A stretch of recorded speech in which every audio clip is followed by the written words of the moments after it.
श्रीमद् भागवत महापुराण की कथा सुन करके। तो श्रीमद् भागवत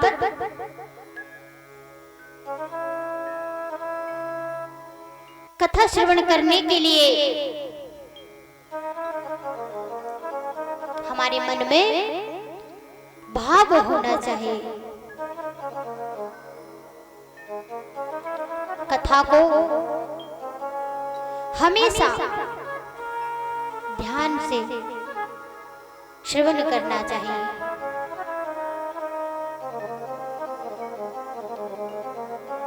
तो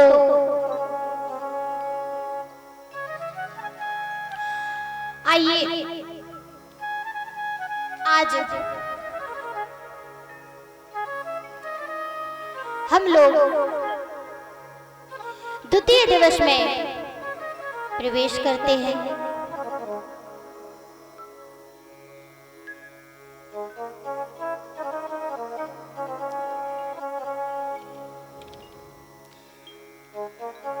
श्रीमद् भागवत महापुराण को सुन करके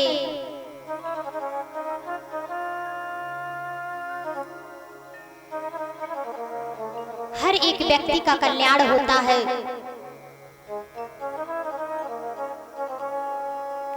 तो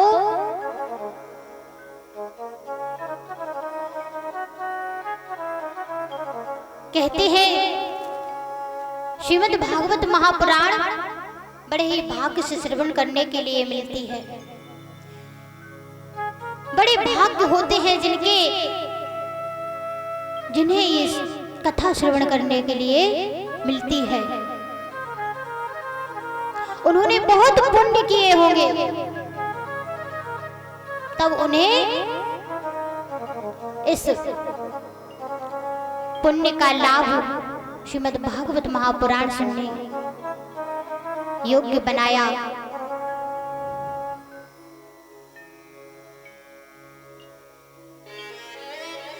कुछ लोग कहते हैं कि भगवान तो अनेक हैं, लेकिन भगवान तो एक ही है।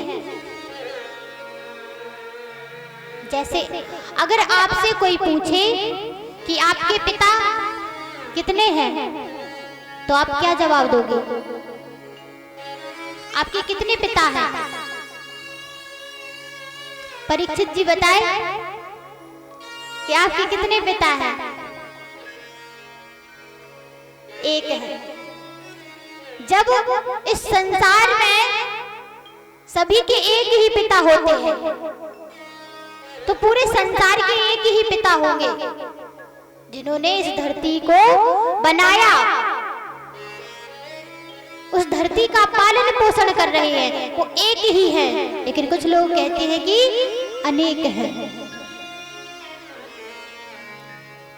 तो कुछ संतों ने लिखा है,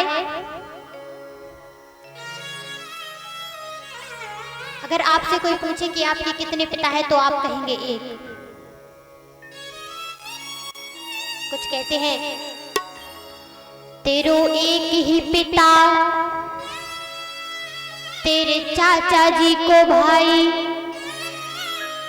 तेरो एक ही पिता, तेरे नाना को जमाई, तेरो एक ही पिता, तेरी माता जी को वारो, तेरो एक ही पिता, तेरे फूफा जी को सारो। तो आप बताओगे कि आपके पिताजी इनमें से कौन से हैं? कौन से हैं आपके पिताजी?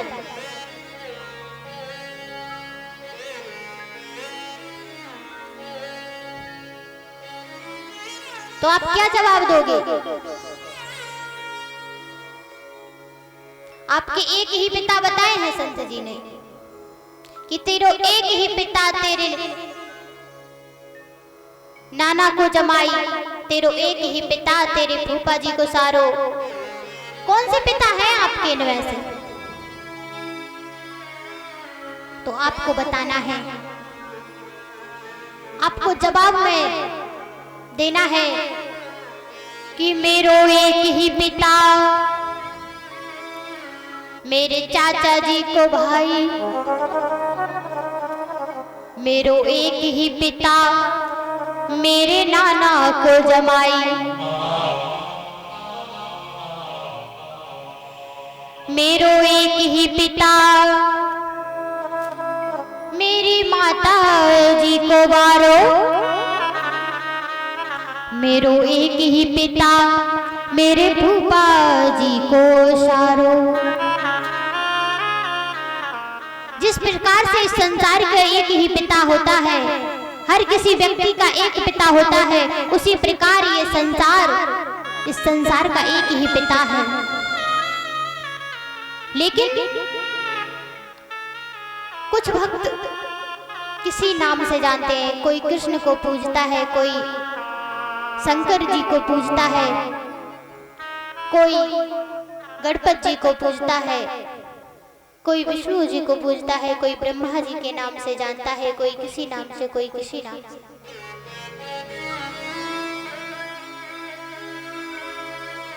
लेकिन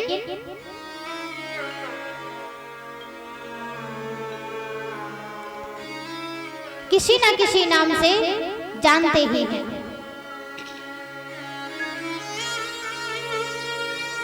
तो आपको जवाब में यही देना है कि हमारे एक ही पिता है, वो है श्री कृष्ण।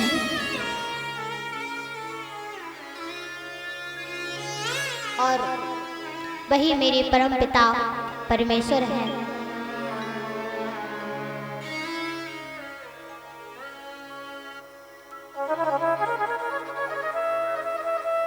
उस परमात्मा की माया ऐसी है कि वो हर जगह फैली हुई है, कोई भी उस माया से बच नहीं पाया। अच्छे अच्छे ऋषि मुनि भी उस परमात्मा की माया से मोहित हो जाते हैं, क्योंकि महाराज आज तक उनकी माया का कोई भी पार नहीं पाया। उनकी माया पता नहीं कहां तक फैली हुई है। तो वेद व्यास जी ने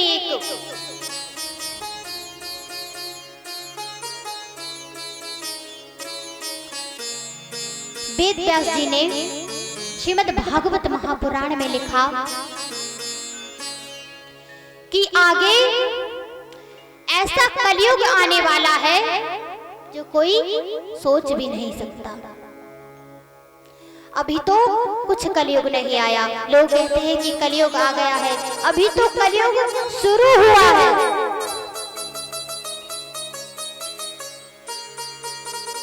आगे कलयुग इतना गंभीर आने वाला है कि आप लोग सुन करके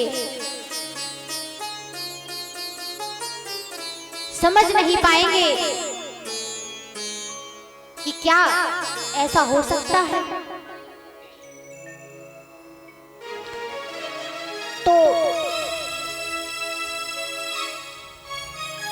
वेद व्यास जी ने लिखा है,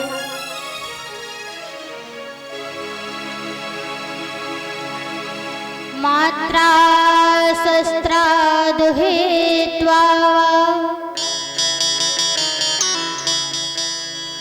नाव्यक्तासनो भवेत् बलवानिन्द्रियग्रामो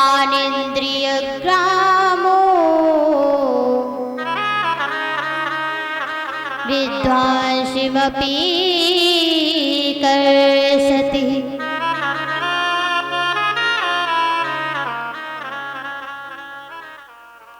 जब इस श्लोक को वेद व्यास जी के परम शिष्य उनके शिष्य ने जब पढ़ा कहते हैं गुरुदेव ये आपने क्या लिखा है कि आगे इतना गंभीर कलयुग आने वाला है? कहा हाँ। बोले गुरुदेव आप इस श्लोक को भागवत जी में से निकाल दीजिए। क्यों? क्योंकि ऐसा कलयुग कभी आएगा ही नहीं। अब गुरुदेव कहते हैं कि बेटा मैं जानता हूं कि तुम हमारे ही शिष्य हो, हमने ही तुम्हें शिक्षा दी है, हमारा ही ज्ञान है, अच्छी बात है। लेकिन एक बार आप सोच करके देखिए,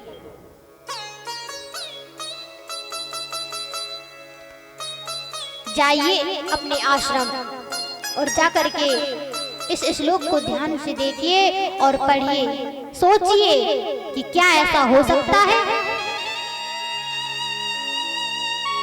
कैसा कलयुग आने वाला है कि कोई भाई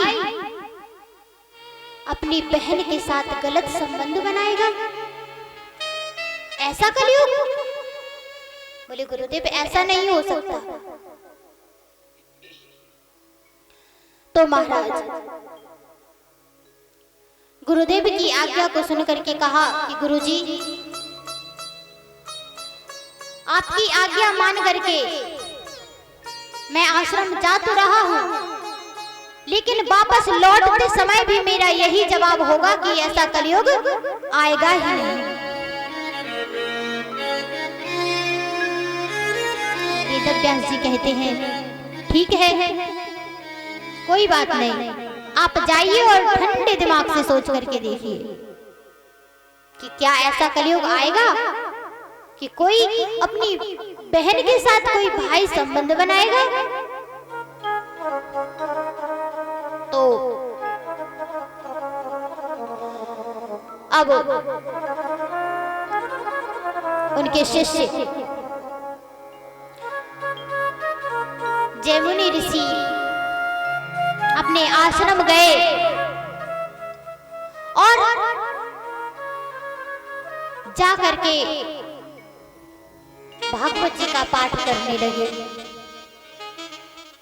जब भागवत जी का पाठ किया तो उसी समय जोर से बारिश होने लगी, इतनी जोर से बारिश होने लगी और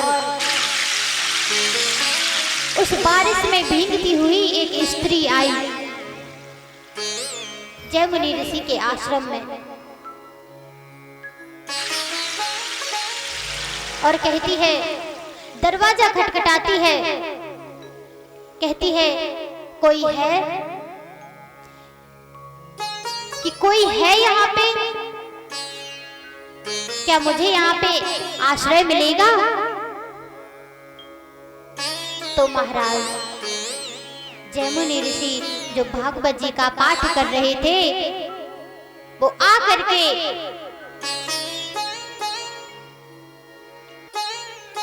दरवाजा खोलते हैं और कहते हैं, देवी आप कौन हैं? तो बोले महाराज मेरा गांव नदी के उस पार है और बहुत जोर से बारिश हो रही है, क्या मुझे आज रात तक का आश्रय मिलेगा? आपके आश्रम में आश्रय मिलेगा?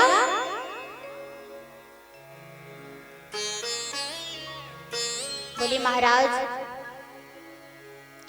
जैमुनि ऋषि कहते हैं कि मेरे आश्रम में स्त्रियां नहीं आती, मैं स्त्रियों को आश्रय नहीं देता। अब कहते हैं श्री जैमुनि ऋषि कहते हैं कि मैं स्त्रियों को अपने आश्रम में आश्रय नहीं देता हूं, वो स्त्री गिड़गिड़ाने लगी और कहने लगी कि आप कृपा कीजिए, मुझ पर दया कीजिए, मुझे अपने आश्रम में सिर्फ एक रात का आश्रय दे दीजिए, मैं सुबह होते ही यहाँ से चली जाऊंगी। जयमुनि ऋषि कहते हैं अकेली है और कोई साथ में नहीं है और बारिश भी बहुत जोर से हो रही है, कोई बात नहीं, दे देता हूँ आश्रय। तो कहते हैं ठीक है, लेकिन सुबह होते ही आप यहाँ से चली जाना। बोले, अब देवी बोलती हैं जी चली जाऊंगी। अब कहने लगी कि मेरे आश्रम में एक अतिथि कक्ष है, आप उसमें जाकर के चले जाइए। और हाँ, एक बात हमेशा याद रखना, अगर रात में कोई भी आपका दरवाजा खटखटाए, कोई भी हो, चाहे मैं ही क्यों ना हो, दरवाजा मत खोलना। कहा जी बिल्कुल नहीं खोलूंगी। अब वह स्त्री जाकर के कक्ष में बैठ गई और जयमुनि ऋषि पाठ करने लगे। अब जयमुनि ऋषि का पाठ करने में मन नहीं लग रहा है। क्यों? तरह तरह की बातें सोच रहे हैं, तरह तरह के विचार मन में आ रहे हैं कि वह स्त्री इतनी बारिश में आई है और भीग गई होगी, पता नहीं कुछ खाया होगा या नहीं खाया होगा, शायद भूखी होगी। चिंता होने लगी, भीगे कपड़े पहने होगी, सर्दी लग जाएगी, तरह तरह के मन में विचार आने लगे। तो जाते हैं उसके कक्ष के पास और